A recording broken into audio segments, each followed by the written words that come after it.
Hey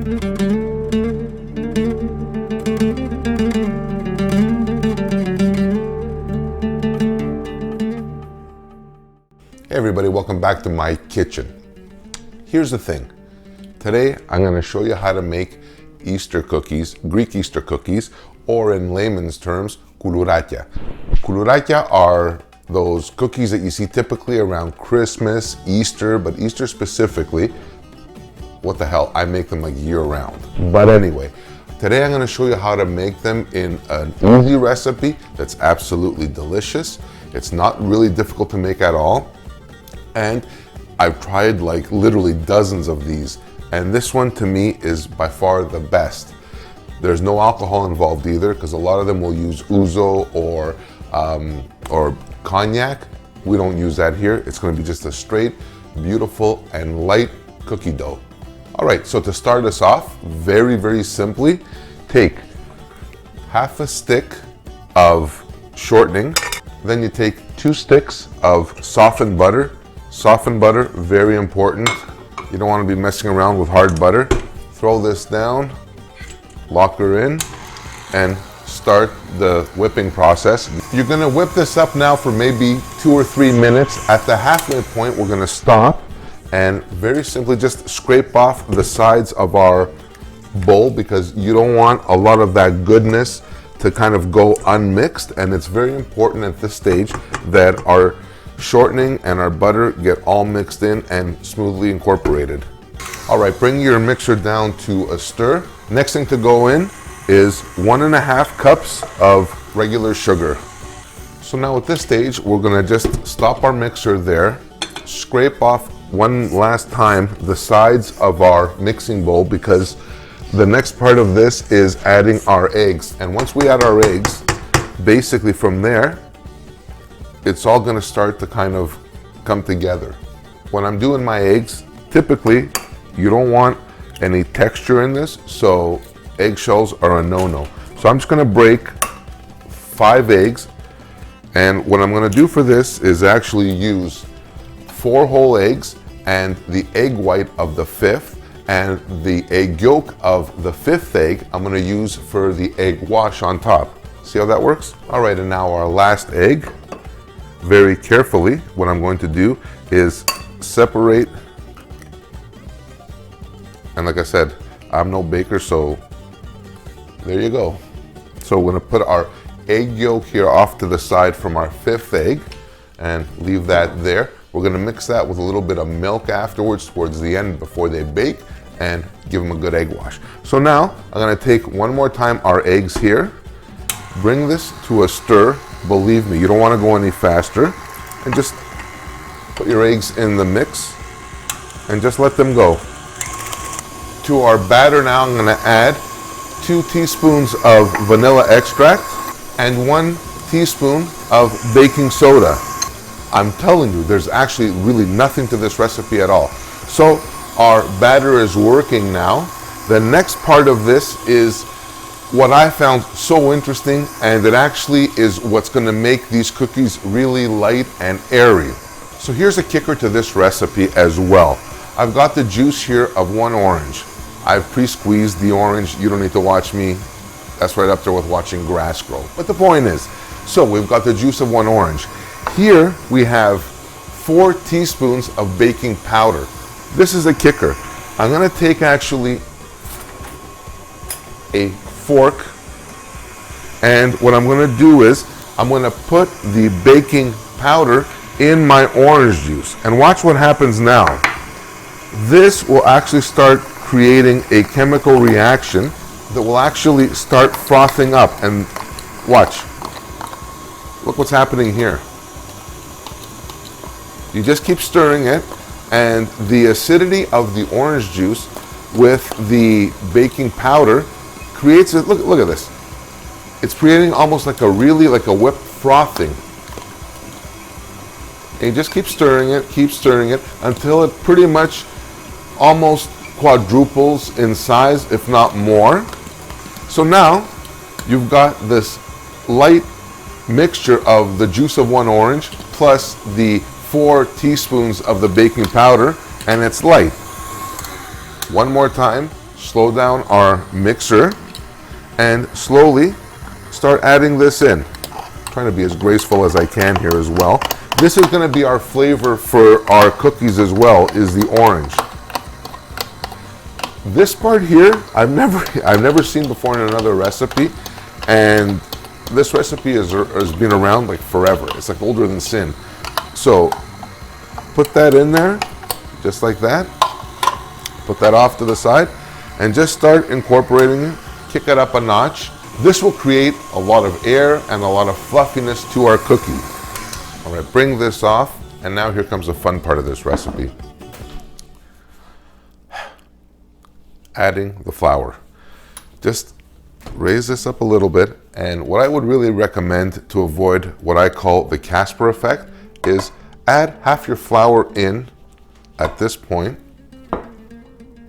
drop the mixer in, and slowly on the lowest speed, the slowest or the stir speed, is start combining your flour with the rest of your kind of wet ingredients. This is where it's just starting to kind of smell or come up with that the smell of these cookies, even though it's like raw dough.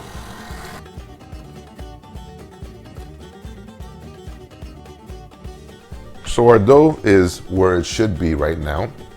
It's ready to go. It's ready to be formed into our cookies.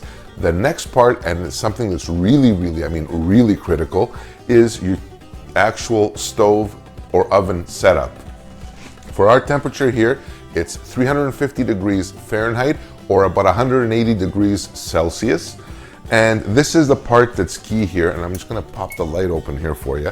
When you're actually setting up to bake the cookies, you're gonna put one rack on the bottom of the oven and one rack on the top.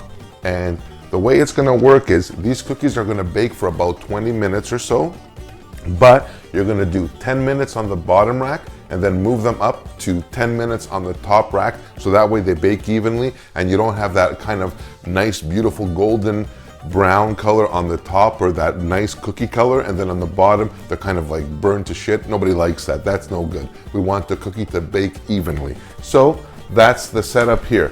350 degrees Fahrenheit, about 180 degrees Celsius. 2 racks, one on the bottom, one on the top. Start on the bottom, work your way to the top, like most good things. Anyway, so no time like the present. Another trick that I learned, and it's very critical to handling this kind of tacky cookie dough, especially to kind of these Greek doughs that are very sticky. Vegetable oil. I've got a little bit of vegetable oil right here, and what I'm going to do is just dip my hands and just wash your hands, or kind of make sure your fingers and your hands are pretty liberally coated with vegetable oil. Vegetable oil works better than olive oil. I know, one of the few instances where it actually is better, because it's a very neutral flavor. There is no flavor to this. You want it basically just for the viscosity. And look what happens. I'm cleaning off my beater, and yet it's not sticking anywhere, and that's exactly what you want. So now that our cookie dough is out, ready to go, ready to be formed, the trick as well that I learned for this is you let the cookie dough rest for about 10 minutes or so. After 10 minutes, you'll be able to know or figure out if you're gonna have to add just a little bit more flour other than the 5 cups that we were talking about earlier in the recipe. So I'm gonna let this sit, and I'll be right back, and we'll figure out if we need more flour or not.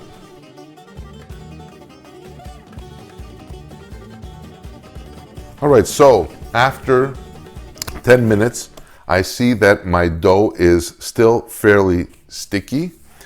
What I want to do is slowly start adding maybe about a cup, half a cup to a cup, kind of play it by ear. And what you're going to do is just hand mix it in your bowl.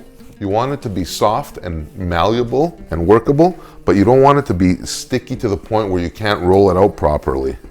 So at this point, this is where the Greek ladies would kind of break into song, but for today, we'll just forgo that step.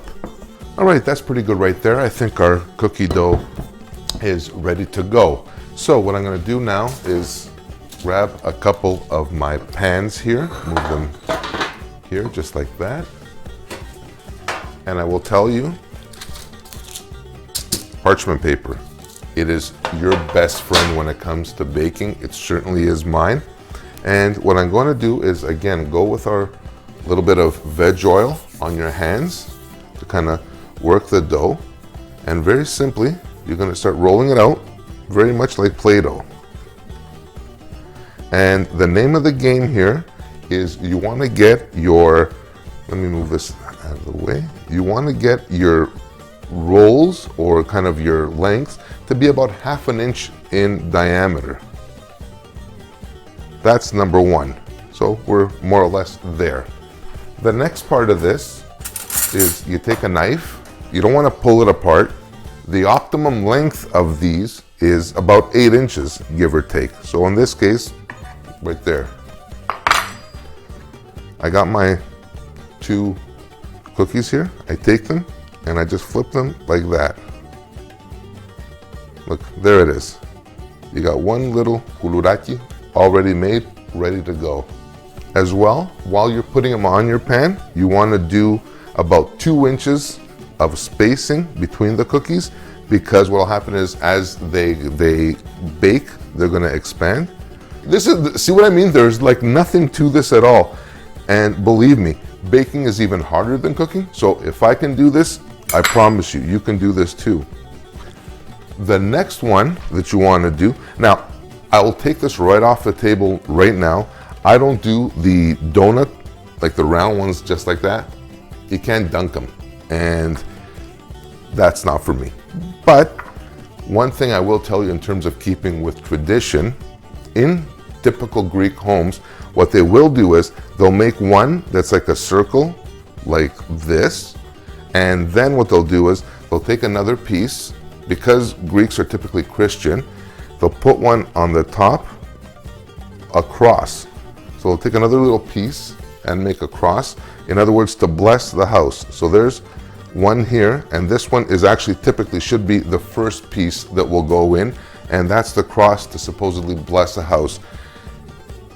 Look, these are Greek Easter cookies. Let's say, for example, you're Jewish. That's totally cool. You can do this and bless your house and make the Star of David, let's just say. I'm just throwing it out there.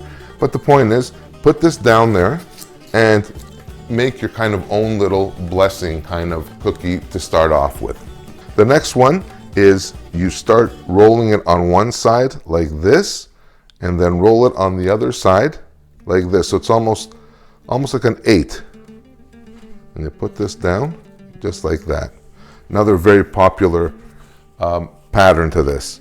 Roll one side, roll the other side, and it's like that. Another one that's very popular is the classic round cookie like this. These are okay too. Not the greatest for dunking, but they will work. So that's basically what's involved in terms of forming these cookies. So I'm gonna finish forming these up, and then I'll be right back before we throw them in the oven to do the egg wash and doll them up a little bit.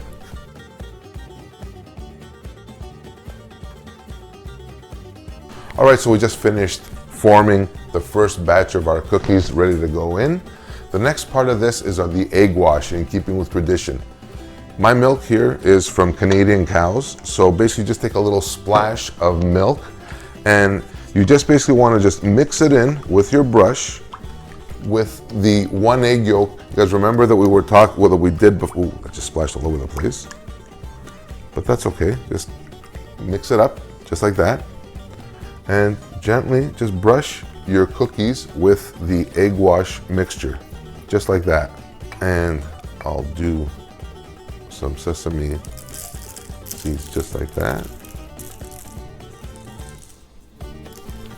So now our cookies are ready to go. They've been formed, they've been egg washed, and they got a light sprinkling of sesame seeds. The next part is we're going to drop them into our oven, and like we said, bottom rack for 10 minutes.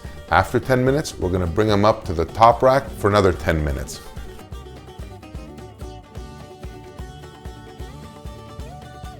So while our first batch was cooking off, I was busy doing some more cookie forming. Now our cookies are ready. It's been about 10 minutes. So I just want to take them out, and at this point, just throw them on to our second or upper rack. And look how they turned out here.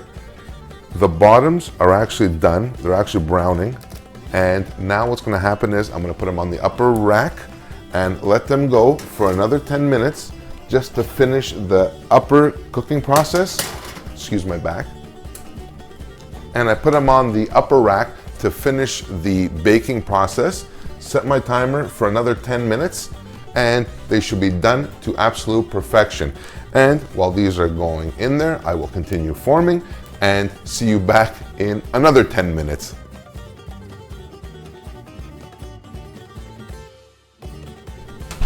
All right, my dear friends, this is it.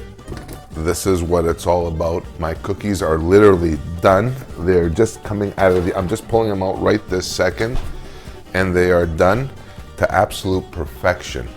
Perfect. It's exactly what I want, the right color. You don't want to overdo them or underdo them. So they are absolutely perfect. While those were baking, I was forming some more. Like, I'm going to be here for a while, clearly.